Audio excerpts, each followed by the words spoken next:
Well, selamat kembali mengikuti Rampai Pagi dan seperti yang dijanjikan di jam terakhir ini kita ada satu segmen bahasa dan kesusastraan Melayu ya Rampai Pagi RTB untuk hari ini dan kita akan bersama dengan tetamu undangan kita. Ya, bersama dengan kita iaitu Yang Mulia Tuan Zefri Arif, itu penerima Sea Right Award 2011.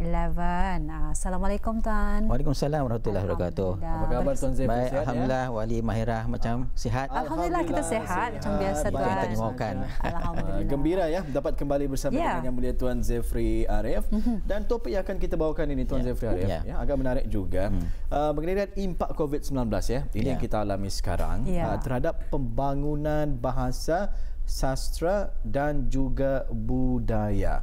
Dan kita percaya ya ianya akan ianya memberi impak indah banyak pun sedikit ya dalam kalangan orang-orang kita ni, lebih-lebih lagi dalam cara hidup orang-orang kita ni, bahasa, budaya dan juga banyak lagi lah.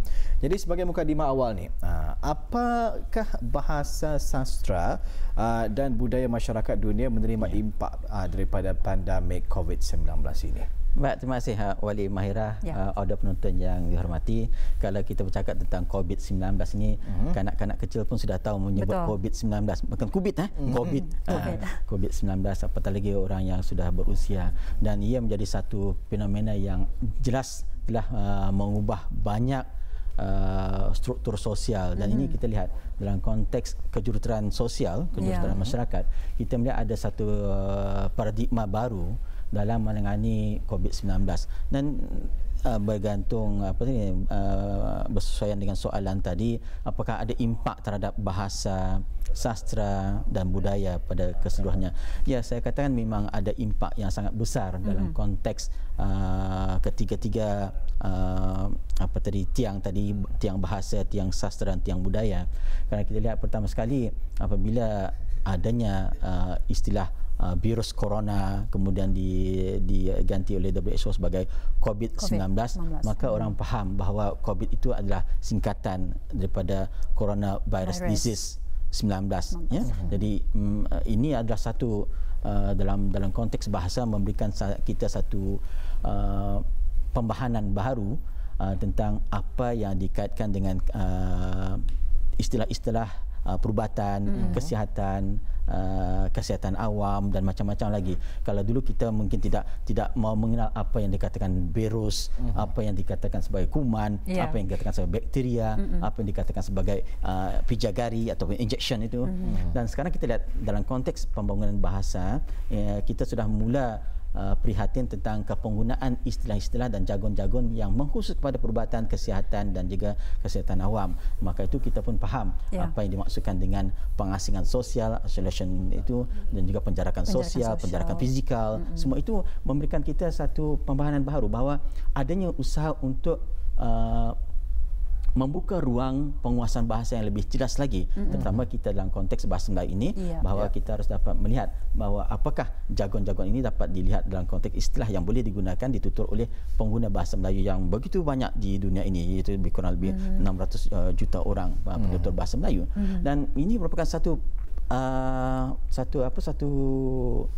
hal yang sangat besar untuk dibincangkan apabila kita mengatakan apakah COVID-19 ini mempunyai impak terhadap bahasa. Kerana daripada sana kita mula memberikan perhatian khas dan khusus kepada istilah-istilah yang digunakan dalam bidang-bidang tersebut. Malah kita pun dapat membezakan di antara apakah peranan di antara misalnya kata doktor pakar, jururawat, bidan dan sebagainya. Maka kita pun seolah-olah dunia ini sudah dilihat sangat intim dengan kesihatan dan perubatan. Maka itu juga kita pun bercakaplah tentang perlunya ada mendapatkan makanan-makanan yang sihat, makanan yang seimbang, dan macam-macam lagi. Dan kita perlu ada kesihatan, maksudnya kita perlu sihat bukannya maksudnya apabila kita perlu ada penjarakan sosial, kita harus menjarakkan sosial itu pada suatu tahap yang paling jauh. Tapi penjarakan itu maksudnya kita mempunyai tahap-tahap tertentu dan hubungan itu perlu ada hubungan komunikasi antara manusia dalam kalangan masyarakat itu perlu ada dilangsungkan, dan kita tidak melihat ia sebagai satu isolasi yang terlalu mengasingkan diri, kerana kita tidak hidup sebagai pulau, ya. Kita bukan pulau, bahwa kita adalah rangkaian daripada tanah besar yang mempunyai keterlibatan, komitmen dengan keadaan sekeliling. Dan itulah kalau kita lihat dalam konteks bahasa, begitu juga dalam konteks sastra. Dalam konteks sastra, dia merupakan naratif. Dan sekarang ini kita lihat dalam dunia digital ini banyak naratif yang dibangunkan melalui WhatsApp, FB, IG dan macam-macam. Ada cerita-cerita tentang sama ada cerita jenaka, cerita lelucon atau cerita yang serius yang berkaitan dengan COVID-19. Ada cerita yang sangat menyedihkan, ada cerita yang mungkin barangkali menggembirakan, barangkali ada inilah naratif sastra yang dibangunkan dalam konteks COVID-19. Maka itu adanya kadang-kadang kita lihat satira ataupun sinis yang dibuat dalam konteks naratif tadi, memperlihatkan bahawa begitu lekanya kita atau lalainya kita terhadap suatu masa yang telah kita lalui dulu, waktu lapang, waktu senang, waktu mempunyai keupayaan, waktu sihat dan sebagainya, waktu hidup dan sebagainya, kita leka, lalai. Dan inilah melihat kepada konteks wacana sastra memberikan satu pengajaran dan peringatan kepada kita bahawa kita harus bersiap siaga, bersedia dan juga mempunyai kesedaran dalam konteks hidup sosial. Dan apabila kita lihat dalam satu konteks yang lebih besar lagi, yang berkaitan yang tiang ketiga tadi, tiang budaya. Sekarang kita sudah terbiasa membudayakan diri untuk membersih tangan, membudayakan diri untuk penjarakan sosial, pada tahap tertentu. Tapi kalau dalam kereta susah untuk menjarakkan sosial, mungkin mereka kapal sampai keluar. Tapi itu maksudnya ada tahap tertentu. Dan kita dalam konteks budaya ini kita mula memikirkan, apakah saya perlu untuk ke sana untuk mendapatkan sesuatu ataupun tidak perlu. Jadi sudah ada budaya begitu. Budaya berfikir untuk perlu atau tidak perlu, ataupun budaya berfikir tentang perlukah saya berjumpa ataupun tidak. Hanya menggunakan peranti-peranti komunikasi yang ada, kita boleh masih berhubung, ya. Mungkin barangkali kalau saya tidak dapat datang ke studio hari ini, mungkin boleh dihubungi melalui video call ataupun Zoom ataupun pakai apa saja Skype dan macam-macam lagi, ya. Dan itu merupakan teknologi yang ada. Jadi itulah yang kita lihat pada keseluruhannya, seluruh dunia mendapat impak yang cukup besar daripada COVID-19, baik dalam dunia bahasa, sastra, ekonomi, kebudayaan, pendidikan dan sebagainya, semua terkena. Alhamdulillah. Jadi seperti yang kita nyatakan tadi, memang penularan pandemik COVID-19 ataupun COVID-19 ini pada skala global ini menjejaskanlah dalam mungkin bidang dan sektor, dan ini termasuk kesusastraan sendiri, ya. Dan kalau melihat daripada situasi di negara kita ini, mungkin dapat diterangkan Johnny. Tuan, silakan. Baik, situasi kita kalau merujuk kepada mauduk yang kita bincangkan ini, iaitu keterkaitan dalam konteks bahasa, sastra dan budaya, kita lihat memang ada suatu perkara yang sangat perlu untuk memperjelaskan kedudukan bahasa, sastra dan budaya pada tahap ini. Iaitu pertama, kita melihat apakah hal-hal yang dikaitkan dengan bahasa, sastra dan budaya itu merupakan perkara yang sangat remeh untuk diperkatakan pada suatu ketika, ataupun ia merupakan satu perkara yang penting. Dan ini merupakan satu perkara yang penting apabila kita menyampaikan maklumat, informasi yang berkaitan dengan COVID-19, kita harus dapat menyampaikan maklumat itu dengan bahasa yang betul, bahasa yang jelas, dan juga dengan jargon-jargon atau istilah-istilah yang tepat. Dan ini memulihkan masyarakat akan terdidik dengan kepenggunaan bahasa yang betul. Dan itu pada satu tahap, ya. Begitu juga pada tahap-tahap yang lain, kita lihat bahawa situasi ini memberikan kita ruang yang cukup besar untuk memperkayakan istilah-istilah bahasa, dan juga pada masa yang sama memberikan satu ruang yang sangat jelas untuk melihat bagaimana kepentingan naratif dalam menyampaikan satu maklumat ataupun suatu perkara sama ada yang berupa fakta ataupun cerita pada satu penguasaan bahasa yang betul dengan naratif yang sangat menarik, ya. Maka itu kita lihat pada tahap yang ketiganya, dari segi budaya itu, situasi yang kita lihat sekarang bahawa kesedaran untuk melihat kepada budaya baru hasil daripada fenomena COVID-19 ini memberikan kita satu ruang berfikir yang lebih jelas lagi dan juga satu ruang untuk melihat bahawa bagaimanakah kehidupan ini dapat kita langsungkan pada suatu ketika nanti apabila misalnya kata mudah-mudahan COVID-19 segera berakhir dan bagaimanakah keadaan manusia pada selepas itu. Ya, kita lihat akan perubahan. Sebab itu saya katakan tadi bahawa dalam konteks kejuruteraan sosial kita akan melihat bahawa pasti adanya satu yang dikatakan sebagai rekonstruksi sosial. Rekonstruksi sosial ini melihat kepada apakah manusia selepas pasca COVID-19 ini akan bergerak seperti biasa. Saya percaya tidak, kerana kita sudah melalui satu fasa yang dikatakan sebagai pendigitalan masyarakat, iaitu semua ahli masyarakat tergantung kepada kecekapan dan juga kepenggunaan serta aplikasi yang ada dalam konteks dunia digital. Betul. Begitulah. Jadi kalau menurut Tuan Zefri Arif sendiri, selesai sahaja COVID-19 ini, rasa-rasanya kan orang-orang kita ini bukan saja di Brunei, malahan juga seluruh dunia. Adakah mereka ini nanti akan terus-menerus mengamalkan budaya hidup yang sihat, penjarakan sosial, apakah dengan berita dan juga sebagainya, macam mana? Baik, saya pasti bahawa manusia akan belajar daripada pengalaman, belajar daripada flu Spanish pada abad ke-20 yang lepas ni.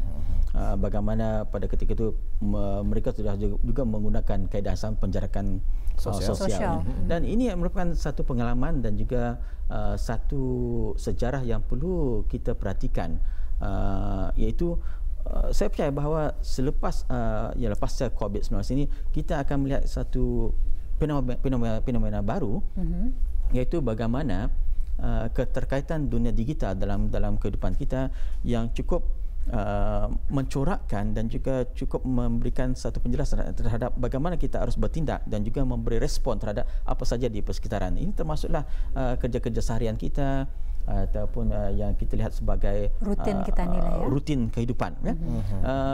Di seluruh dunia sekarang banyak para pemikir, cendekiawan sedang merangka bagaimanakah kehidupan dalam bidang-bidang tertentu, dalam bidang perhutanan, pertanian, pelombongan, industri akan bergerak, menggunakan barangkali kalaupun tidak pada konsep revolusi industri 4.0, mungkin daripada 3.0 akan berangkat pada 4.0 ataupun barangkali yang sudah ada pada 4.0 pada 5.0 Kerana kita lihat sekarang kepenggunaan dunia robotik, dunia yang dikaitkan dengan kejuruteraan artificial intelligence, kejuruteraan buatan, kepintaran buatan, virtual reality virtual, kemudian Internet of Things, semua itu adalah perkara-perkara yang sedang diajar, sedang diberitahu kepada masyarakat bahawa inilah antara modul-modul yang akan kita gunakan pada masa akan datang sebagai satu modul yang akan menggerakkan masyarakat. Dan kita lihat juga bahawa hal ini suatu keberuntungan juga, kerana dengan adanya COVID-19 ini kita memacu lebih cepat dalam dunia digital. Betul, maka kalau dulu kita tidak mau ambil ingau apakah IR 4.0, apakah dunia komunikasi ini dapat dilangsungkan dengan menggunakan telekomunikasi digital, maka kita sekarang mau tidak mau terpaksa. Jadi itu satu perkara yang kita lihat satu kebaikan. Luar biasa sekali dapat kita gambarkan apakah impak COVID-19 ini yang akan berlaku kepada diri kita ini sendiri, khususnya saja mungkin selepas saja kita dapat mendepani COVID-19 ini. Impak COVID-19 terhadap pembangunan bahasa dan sastra dan budaya. Bersama dengan kita Yang Mulia Tuan Zefri Arif. Jadi kita menyambung kembali, saya tertarik dengan kata-kata Tuan Zefri tadi, yang mana kita ni mengalami mungkin daripada disebabkan wabak pandemik COVID-19 ini, masyarakat kita ini juga mengalami perubahan, lebih kepada digital, pendekatan kepada digital. Dan mungkin apakah kaedah dan pendekatan virtual membentuk sebuah konsep masyarakat yang baru itu? Mungkin dapat dijelaskan lagi, Tuan, silakan. Baik, kalau kita bercakap dalam bidang sosiologi kemasyarakatan, bahawa ini merupakan fasa baru dalam era milenium ketiga, yang memperlihatkan bahawa kepenggunaan dunia digital pada tahap yang paling besar. Mungkin pada tahap yang maksimum dan sebagainya. Dan ini evolusi ini yang kemudian jadi revolusi kepada industri ini melihat pada satu perkara yang sudah semestinya ditangani oleh setiap orang, setiap warga dunia pada tahap yang baik. Ini juga memberikan satu ruang baru kepada kita untuk meneroka tentang bagaimanakah dunia digital dapat dikaitkan dengan bahasa, dengan sastra, dengan budaya dan juga komponen-komponen ilmu yang lain, ya, tidak terkecuali, ya. Kita lihat dalam konteks sekarang pembelajaran di atas talian, kanak-kanak ataupun para pelajar sudah mula berdepan dengan pembelajaran di atas talian, ya? Malah indung bapa pun yang dulu tidak tahu terpaksa mahu tahu bagaimanakah ia berfungsi. Betul. Dan bagaimanakah mereka boleh menolong dan mengajar anak-anak mereka sekaligus di rumah memandu. Bukannya mengambil alih tugas guru, tapi memandu anak-anak untuk lebih perhatian dan juga dengan penyediaan peranti-peranti, jaga aplikasi-aplikasi yang tertentu. Dan ini merupakan satu perkara yang perlu diseimbangi, ya. Kerana kita lihat dalam dunia digital mungkin tidak semua orang mempunyai akses yang cukup lumayan terhadap peranti dan juga aplikasi yang ada. Mungkin mereka ada setengah-setengah tempat tidak mendapat liputan internet yang cukup baik, ataupun barangkali kelajuan internet kita kadang-kadang tergendala oleh sebab-sebab tertentu. Jadi ini perkara-perkara yang perlu dipikirkan pada masa akan datang, bagaimanakah kita dapat melihat dunia masyarakat digital, khususnya dalam konteks kalau kita melihat menuju wawasan 2035 itu, bagaimana kita dalam 15 tahun akan datang, apakah kita merupakan masyarakat yang pintar ataupun smart nation, ataupun masyarakat pintar yang dapat menggunakan segala macam teknologi yang ada dalam dunia digital. Dan hal ini sangat perlu kita fikirkan pada masa ini, kerana dalam konteks dunia pun ada banyak perkara yang dianggap sebagai loophole ataupun ruang yang perlu diperbaiki. Contohnya dalam konteks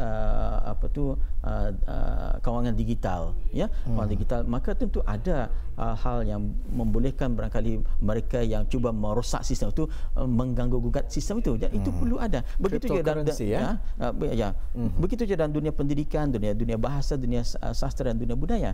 Kerana kalau kita lihat ada orang yang barangkali kerjanya cukup rapat untuk merosakkan sosialnya, ya, dalam konteks digital, ya.